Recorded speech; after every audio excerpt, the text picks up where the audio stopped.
এক নারীর ঘরটা আপনাদেরকে শোনাই। সে লিখছে যে আমি পর্দা করি, আমি নামাজ পড়ি, আমি কোরআন তেলাওয়াত করি, কিন্তু আমার একটা খারাপ অভ্যাস আছে। সেটা হচ্ছে আমি যখন রাতে ঘুমাতে যাই তখন আমি কানের মধ্যে হেডফোন দিয়ে লাউড স্পিকার দিয়ে গান শুনতে শুনতে ঘুমাই, সকালবেলা সেটাকে বন্ধ করে ফেলি। তো হঠাৎ করে আমি দেখতে পেলাম একদিন আমার সামনে স্বপ্নে একজন সাদা কাপড় পরিহিত একজন ব্যক্তি আমার পাশে আসলেন এবং আমি তার উচ্চতা মাপতে শুরু করলাম। আমি তার উচ্চতা মাপতে পারলাম না। তার চোখগুলো ছিল কালো বর্ণের এবং তার চুলগুলো অনেক বিশ্রী ঘন আকৃতির ছিল।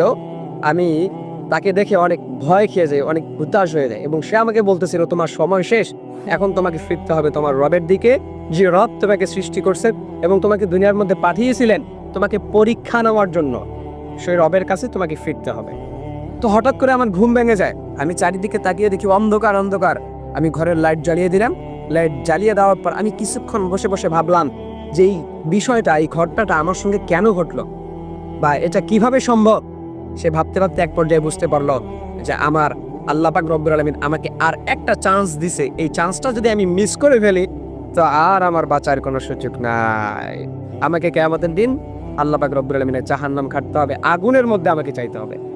সো সে ওই রাতের মধ্যেই তওবা করলো, ফিরে আসলো তার রবের দিকে। এখন আপনি ভাবতেছেন সে যে প্রতিদিন গান ছেড়ে দিয়ে ঘুমাইতো, আল্লাহ কি তার তওবা কবুল করে নাই? অবভিয়াসলি কবুল করছে। আল্লাহ পাক রব্বুল আলামিন শুধু অপেক্ষা করে থাকেন এবং প্রথম আসমানে এসে ডাকতে থাকেন, আলামিন মুস্তাগফিরিন ফাগফিরলা, তোমার ক্ষমার প্রয়োজন বান্দা, আসো, ফাগফিরলা, আমি তোমাকে ক্ষমা করে দিব।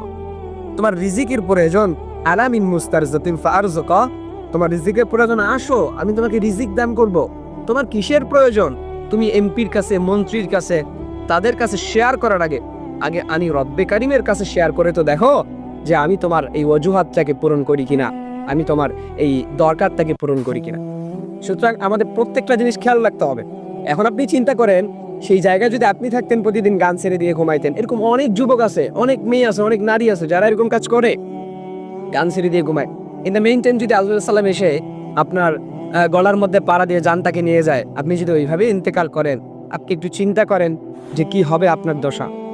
ফেরেশতারা এসে আপনাকে দেখবে যে একটা বেহাল অশ্লীল অবস্থা আপনার মৃত্যুবরণ হয়েছে। সুতরাং একে জিজ্ঞাসা করে কি হবে, একে প্রশ্ন করে কি হবে, মান রব্বুকা ওয়া মা দীনুকা ওয়া মা নাবিয়্যুকা, এর উত্তর তো এটাই হবে, লা আদরি লা আদরি, আল্লাহ আমি কিছুই জানি না। হাদিসের মধ্যে আসছে যখন মানুষেরা অশ্লীল কাজ করে ইন্তেকাল করবে তখন তাদেরকে যখন জিজ্ঞাসা করা হবে মান রব্বুকা ওয়া মা দীনুকা ওয়া মা নাবিয়্যুকা, রাসূল সাল্লাল্লাহু আলাইহি ওয়াসাল্লামের পিকচার দেখানো হবে যেটাকে এই ব্যক্তিটাকে চিনো, তখন তারা বলবে হায় হায় লা আদরি লা আদরি, আমি কিছুই জানি না, আমি কিছুই জানি না। অথচ তার কাছেও বার্তাবাহক পৌঁছেছিল, তার কাছেও হাজারো মোবাইলের মধ্যে যখন সে স্ক্রল করছিল ওয়েবসাইটগুলো, তখন হাজারো ওয়াজ তার সামনে এসেছিল, হাজারো লেকচার তার সামনে আসছিল, হাজারো কোরআন তেলাওয়াত আসছিল, হাজারো গজল আসছিল, কিন্তু সে সেটাকে ভ্রুক্ষেপ করে নাই, বরং সেটাকে তাড়িয়ে দিয়ে সেটাকে উঠিয়ে স্ক্রল করে খারাপ জিনিসের প্রতি মগ্ন ছিল। সো এখনো সময় আছে, ফিরে আসেন আপনার রবের দিকে। আপনার রব আপনার জন্য অপেক্ষা করে আছেন। যখন একজন মানুষ অন্ধকার থেকে আলোর পথে ফিরে যায়, তো আল্লাহ পাক বলতেছে দুনিয়ার কোনো মানুষ সেরকম খুশি হয় না, কোনো মানুষ আনন্দ পায় না যতটা আনন্দ আমি আল্লাহ পাই যখন কোনো বান্দা অন্ধকার থেকে আলোর পথে ফিরে আসে। সুবহানাল্লাহি ওয়া বিহামদিহি। তো আপনার জন্য, আপনাকে যে আল্লাহ পাক সৃষ্টি করছেন, আল্লাহ পাক কি আপনাকে জাহান্নামে দিবেন? আপনি এত সুন্দর করে, এত কষ্ট করে একটা বাড়ি নির্মাণ করলেন, আপনি কি নিজ হাতে ওই বাড়িটাতে আগুন জ্বালায় দিতে পারবেন? কারণ আপনি নিজ হাতে তৈরি করছেন, সেটাকে আপনি নিজ হাতে বানাইছেন। আল্লাহ বলতেছেন আমি বান্দাকে সৃষ্টি করলাম, আমার সৃষ্টি বান্দা, আমি কি চাবো আমার বান্দাকে জাহান্নামে দিতে? সো আমি অলওয়েজ, বান্দা কি করে ফেলছে, জেনার গুনাহ এবং হাজার হাজার জনকে হত্যা করে ফেলছে, চুরি করে ফেলছে, বান্দা যে গুনাই করুক না কেন, শুধু একবার যদি আমাকে এসে বলতে পারে যে অনুসূচিত হয়ে আমাকে যদি বলে, তওবা করে যদি আমার কাছে এসে, আমি আল্লাহ তার পিছনের গুনাহ মাফ করব এবং সাথে সাথে পিছনের ওই গুনাহগুলোকে আমি আল্লাহ নেকিতে কনভার্ট করে দিব। এখন একজন এমপি এসে আপনাকে বলল যে আপনার 1000 টাকা আছে বা 1000 ডলার আছে, এই ডলারটাকে আপনার কনভার্ট করে আপনাকে ডাবল ডলার দেওয়া হবে, ডাবল ডলার দেওয়া হবে। কিংবা কোনো ব্যাংকের মধ্যে আপনি ঋণ করছেন, যদিও ব্যাংকে এই ঋণ করা না জায়েজ, কিন্তু আমি উদাহরণ দিচ্ছি, কোনো ব্যাংকের মধ্যে আপনি ঋণ করছেন 1000 ডলার, কিন্তু একবার সরকার থেকে নির্দেশ আসলো যে ওই 1000 ঋণকে আপনার কনভার্ট করে আপনাকে আরও 1000 ডলার দেওয়া হবে এবং আপনার ওই ঋণ পরিশোধ।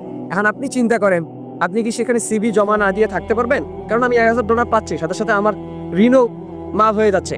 তো আল্লাহ পাক রব্বুল আলামিন যেখানে গুনাহগুলো মাফ করতেছেন, সাথে ওই গুনাহগুলোকে কনভার্ট করে নেকিতে ট্রান্সফার করে দিচ্ছেন। সো সেখানে আমাদের অলসতা কিসে? কারণ আপনি যে বাঁচবেন কিনা তার কোনো গ্যারান্টি নাই, এটা তো প্রথমত কথা। দ্বিতীয়ত কথা হচ্ছে আপনি এখনই ফিরে যান আপনার রবের দিকে, কারণ আল্লাহ পাক বলছেন কুল্লু নাফসিন যায়কাতুল মাউত, তোমার ভিতরে প্রাণ আছে, মানে তোমাকে মৃত্যুর স্বাদ গ্রহণ করতে হবে, তোমাকেও মৃত্যুবরণ করতে হবে। এই এই উম্মতের আল্লাহ পাক রব্বুল আলামিন শেষ উম্মতদের জন্য 60-70 বছর গড়ে হায়াত দিচ্ছেন। এজন্য আল্লাহ পাক বলতেছেন যে তোমাদের যখন তখন মৃত্যু আসতে পারে, যাওয়ার সিরিয়াল আছে বাট আসার সিরিয়াল নাই। সুতরাং এখনই ফিরে যান, রুজু হন রবের দিকে, তওবা করেন, ইনশাআল্লাহ আপনার রব আপনার তওবাকে কবুল করবে।